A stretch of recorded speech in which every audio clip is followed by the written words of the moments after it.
Right, பாருங்க children கவனிங்க. இப்போ ஃபர்ஸ்ட் சவுண்ட் பார்த்துட்டோம், அது வந்து என்னது? அடுத்தது இது அந்த த்ரோட்ல அந்த இடத்துல நெக்ல கை வச்சு அந்த வைப்ரேஷன் அந்த அதிர்வு வர மாதிரி சொல்லணும்னு சொல்லி இருக்கிறேன். அடுத்தது பாருங்க செகண்ட் பாருங்க. இது வந்து பாரு செகண்ட் என்னது இருக்கு?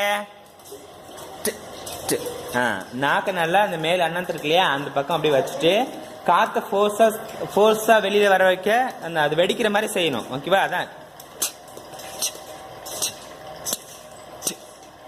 அப்படி சொல்லணும். புரியுதா? அப்படி சொல்லணும். ஓகேவா? இதுக்கெல்லாம் தொண்டையில கை வைக்க கூடாது.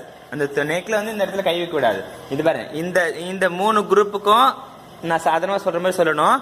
இந்த 3 குரூப் இருக்கு பாத்தியா, இந்த சைடு இருக்கு பாருங்க ரைட் சைடு, இந்த 3 சவுண்ட்ஸ் வந்து தொண்டையில கை வச்சு தான் சொல்லணும். புரிஞ்சுதா? ரைட், இது எப்படி சொல்லணும் சொல்லுங்க? எப்படி சொல்லணும்? அடுத்து இந்த சவுண்ட் சொல்லுங்க. Very good. அதே மாதிரி தொண்டையில கை வச்சு அந்த நெக்ல கழுத்துல கை வச்சு அந்த அது வர மாதிரி என்ன சொல்லணும்? அப்படி சொல்லணும். ஓகேவா? கொஞ்சம் வேகமா சொல்லுங்க. டூன்னு சொல்லிடக்கூடாது. Very good. அடுத்து நெக்ஸ்ட் சவுண்ட் பாருங்க. லெட்டர் வந்து பி. நம்ம ஏபிசில பி படிச்சோம் இல்லையா ஆல்பபெட்ல, அது வந்து பி. அதுக்கான உச்சரிப்பு பார்த்தீங்கன்னா நாக்கா அப்படி மடிச்சு அப்படி மடிச்சு என்ன பண்ணும்? ஃபோர்ஸா அது மாதிரி வெடிக்க வைக்கணும். ஓகேவா? நீ அப்படி கத்துக்கிறதுக்கு டிவியில காட்டுவார்ல அந்த சாரு, அந்த சாருக்கு அந்த சார் பேர் வந்து மிஸ்டர் ஐயப்பன் சார். ஓகேவா? அவரு என்ன பண்ணுவாருன்னா கை வந்து நீ கத்துக்கிற போது பிராக்டிஸ் பண்றதுக்காக கை இப்படி வச்சுக்க சொல்லுவாரு. ஓகேவா? கத்துக்கும் போது அது பிராக்டிஸ் பண்றப்ப கை இப்படி வச்சுக்க சொல்லுவாரு. அது மாதிரி நீ வச்சு பழகலாம். பட் தெரிஞ்சதுக்கு அப்புறம் என்ன பண்ணணும்? கையெல்லாம் வைக்க கூடாது, நார்மலா சொல்லணும். ஓகேவா? கை வச்சுன்னா சொல்லுங்க.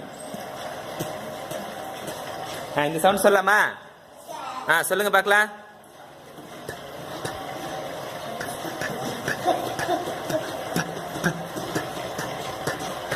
Very good.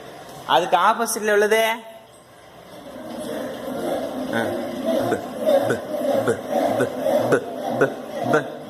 Very good.